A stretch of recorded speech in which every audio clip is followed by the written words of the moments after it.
मैं बैठा नहीं लोकसभा में कि लाइन चलने लगी ब्रेकिंग न्यूज के उत्तर प्रदेश के मुख्यमंत्री प्रधानमंत्री से मिलने आए।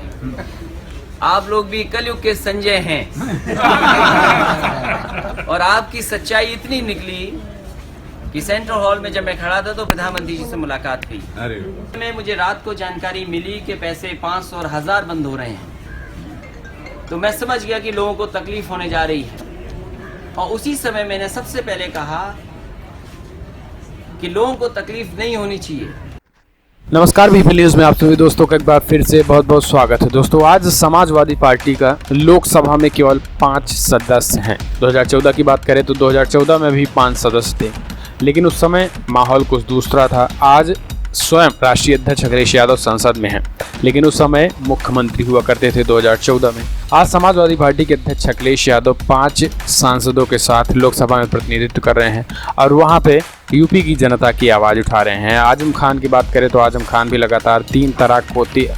आजम खान की बात करें तो अखिलेश यादव का राइट हैंड माने जाते हैं और आजम खान भी लगातार 3 तलाक के मुद्दे हों या फिर और सारे यूपी के मुद्दे हों, यूपी की कानून व्यवस्था को लेकर लगातार आजम खान ने भी संसद में आवाज़ उठाई है। 2019 के इस लोकसभा चुनाव में पूरी तरीके से समीकरण यूपी का बदला। समाजवादी पार्टी और बहुजन समाज पार्टी के गठबंधन के बावजूद यहाँ पर गठबंधन का जादू फिलहाल नहीं चला और सपा 5 और बसपा को सिर्फ 10 सीटें मिल पाई है लोकसभा में। और इन दिनों स्वयं समाजवादी पार्टी के अध्यक्ष अखिलेश यादव लोकसभा में पहुंच रहे हैं, सभी अपने 5 सांसदों के साथ। और अब इसी तरीके से 5 साल यूपी की जनता के सवाल उठाने के लिए आजमगढ़ से प्रतिनिधित्व मिला है समाजवादी पार्टी के अध्यक्ष अखिलेश यादव को। इसी तरीके से जाएंगे, लेकिन एक समय था जब वो डिम्पल यादव के साथ मुख्यमंत्री रहते हुए संसद में पहुंच गए थे। जी हाँ, दरअसल हम आपको बता दें कि वो समय था 2016, जब नोटबंदी हुई थी। तो उसके बाद समाजवादी पार्टी के अध्यक्ष अखिलेश यादव उस समय के मुख्यमंत्री हुआ करते थे। मुख्यमंत्री होने के नाते वो संसद पहुंच गए थे और संसद में वो अपने सभी सांसदों के साथ, खासकर डिम्पल यादव भी मौजूद थी और तेज प्रताप यादव भी मौजूद थे। उस समय वो संसद भवन पहुंच गए थे और प्रधानमंत्री मोदी से कुछ बात भी की थी। नोटबंदी को लेकर जिस तरीके से लगातार समाजवादी पार्टी उस समय आक्रामक तो थी ही संसद में, इसको लेकर संसद में प्रधानमंत्री मोदी से मिलने अखिलेश यादव इसलिए पहुंच गए थे कि नोटबंदी जिस तरीके से एकाएक की गई थी उसको लेकर सरकार यूपी की जनता न केवल बल्कि पूरे देश की जनता को पैसे को लेकर ढिलाई प्रदान करे। और इसके साथ ही कुछ और यूपी के मुद्दों के लेकर अखिलेश यादव संसद में डिम्पल यादव के साथ पहुँच गए थे। लेकिन उस वक्त समाजवादी पार्टी के अध्यक्ष अखिलेश यादव का जो स्वागत संसद में हुआ था वो कुछ अलग ही था। लेकिन आज की बात करें तो समाजवादी पार्टी के 5 सांसद होने के बावजूद आज अखिलेश यादव जिस तरीके से संसद में जाते हैं, बात करें तो समाजवादी पार्टी ही नहीं बल्कि कांग्रेस पार्टी, बहुजन समाज पार्टी और अन्य पार्टियां इस बार भारतीय जनता पार्टी से बहुत कम है। और ऐसे में इस बार जो आवाज़ उठनी चाहिए वो आवाज़ नहीं उठ पा रही है। हालांकि हम आपको बता दें कि इस बार अभी तक संसद में अखिलेश यादव को बोलने का मौका नहीं मिला है। समाजवादी पार्टी में आजम खान ही पूरी तरीके से अभी बोले हुए हैं, लेकिन अभी अखिलेश यादव संसद में नहीं बोल पाए हैं। लेकिन एक समय ऐसा था कि जब अखिलेश यादव मुख्यमंत्री होते हुए संसद पहुँचे थे और आज जब सांसद बने हुए हैं और आज संसद पहुँच रहे हैं, तब जनता का कितना आवाज़ उठा पाते हैं अभी ये देखने की बात होती है। अगली जो बड़ी खबर निकल के आई दोस्तों, यूपी की कानून व्यवस्था को लेकर समाजवादी पार्टी के अध्यक्ष अखिलेश यादव ने एक बार फिर से योगी सरकार पर निशाना साधा है। जी हाँ, दरअसल समाजवादी पार्टी अध्यक्ष अखिलेश यादव ने कानून व्यवस्था के मुद्दे पर राज्य की योगी सरकार को घेरते हुए शनिवार को उन्होंने कहा है कि सूबे में अंधेर नगरी चौपट राजा की कहावत चरितार्थ हो रही है।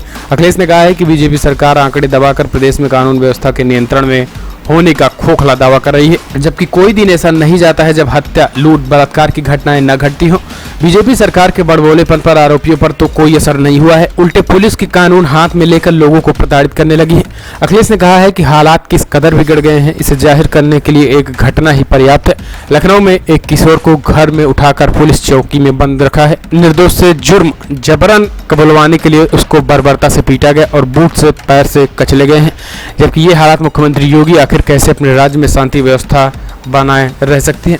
और मुख्यमंत्री ने हाल ही में कुछ वारदात का जिक्र करते हुए उन्होंने कहा है कि सच ये तो है कि प्रदेश में बीजेपी सरकार हर मोर्चे पर विफल है उनके राज्य में कोई भी व्यक्ति न तो सड़क पर सुरक्षित है और न ही जेल में। जेलों में माफिया डॉन अपने दरबार सजा रहे हैं, वहीं से अपराधी गतिविधियों का विस्तार कर रहे हैं। अगली जो बड़ी खबर निकल के आई दोस्तों, एक बार फिर से मोदी सरकार ने मीडिया पर, जिसे डेमोक्रेसी का फोर्थ पिलर यानी लोकतंत्र के चौथे स्तंभ को मीडिया के एक बार फिर से दबाने की कोशिश जारी है। जी दरअसल हम आपको बता दें कि राफेल पर खुलासा करने वाले द हिंदू सहित 3 अखबारों को मोदी सरकार ने विज्ञापन देना बंद कर दिया है। साल 2014 में जब केंद्र में नरेंद्र मोदी की सरकार आई, तब से लगातार मोदी सरकार पर मीडिया की स्वतंत्रता को बाधित करने का बड़ा आरोप तो लगता रहा ही है।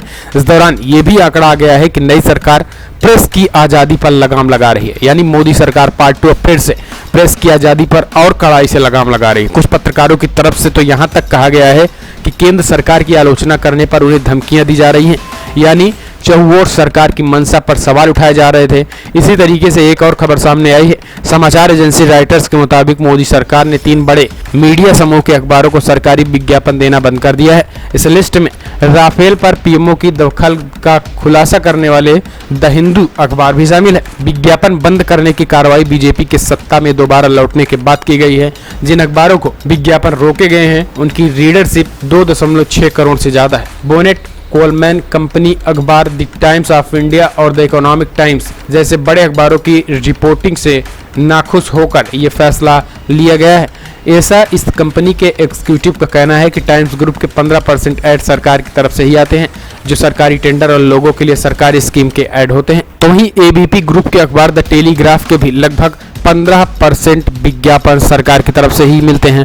लेकिन राष्ट्र सुरक्षा और बेरोजगारी जैसे मुद्दों पर खबर करने वाले इस अखबार को भी पिछले 6 महीने से सरकारी विज्ञापन नहीं मिल रहे हैं। एबीपी के एक आधिकारिक शख्स ने बताया कि अगर आप सरकार की हाँ में हाँ नहीं मिलाते हैं और अपने संपादकीय में सरकार के विरुद्ध लिखते हैं तो विज्ञापन न मिलने के रूप में आपको भरपाई करनी पड़ेगी। वहीं एबीपी के दूसरे अधिकारी शख्स कहना है कि सरकार की तरफ से कोई बातचीत नहीं की गई है और खाली स्पेस के लिए कंपनी कोई तकरीब दूसरा अपनाने जा रही है।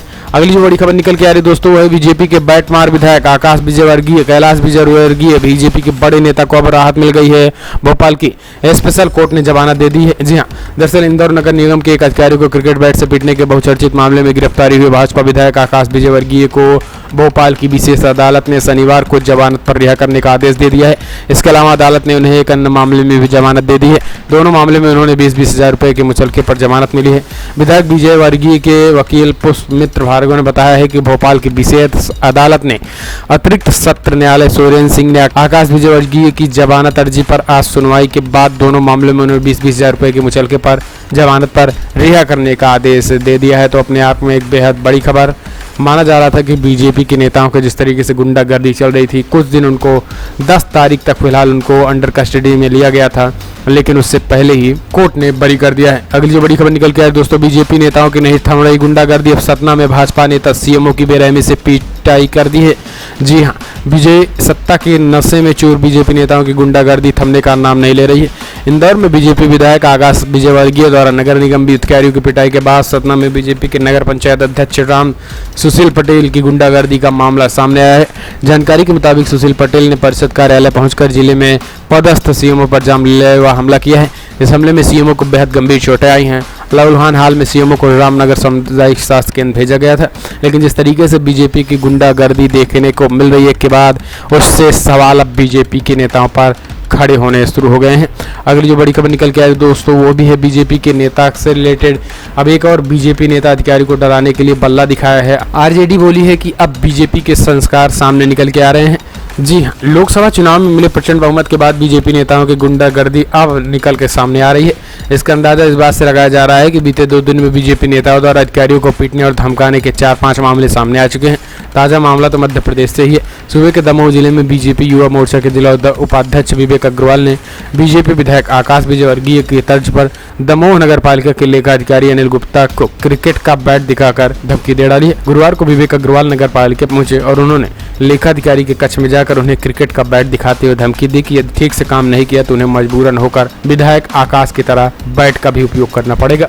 तो अपने आप में किस तरीके से अधिकारियों से मारपीट का मामला सामने निकल के आ रहा, बावजूद इसके बीजेपी सरकार कोई भी एक्शन और बात करें तो मध्य प्रदेश में कांग्रेस की सरकार भी कोई बड़ा एक्शन नहीं ले रही है। अगली जो बड़ी खबर निकल के आ रही है दोस्तों, समाजवादी पार्टी के अध्यक्ष अखिलेश यादव ने जिस स्कूल में कॉलेज में पढ़ाई की थी रद्द होगी उसकी मान्यता। जी हाँ, उत्तर प्रदेश के इटावा मुख्यालय पर स्थापित प्रतिष्ठित सेंट मैरी इंटर कॉलेज की मान्यता खतरे में पड़ गई है। असल में इटावा के मुख्य विकास अधिकारी ने इस कॉलेज की मान्यता खत्म करने की संस्तुति BBSC बोर्ड से की है, क्योंकि कॉलेज निःशुल्क एवं अनिवार्य बाल्य शिक्षा अधिनियम 2009 की धारा 12(1) का उल्लंघन कर अलाभित समूह एवं दुर्बल वर्ग के चयनित बच्चों को शिक्षा से वंचित करने का दोषी पाया गया है। मुख्य विकास अधिकारी इटावा ने सेंट मैरी इंटर कॉलेज की मान्यता प्रत्याहरण करने की कार्रवाई के लिए चेयरमैन को संस्तुति की है। इस कॉलेज में प्रारंभिक शिक्षा हासिल कर शीर्ष में पहुंचने वालों में समाजवादी पार्टी के राष्ट्रीय अध्यक्ष अखिलेश यादव भी हैं। दिखाई दे रही। फिलहाल इस वीडियो में इतना ही। वीडियो पसंद आया तो लाइक करें, शेयर करें, कमेंट के माध्यम से अपनी राय देना न भूलें।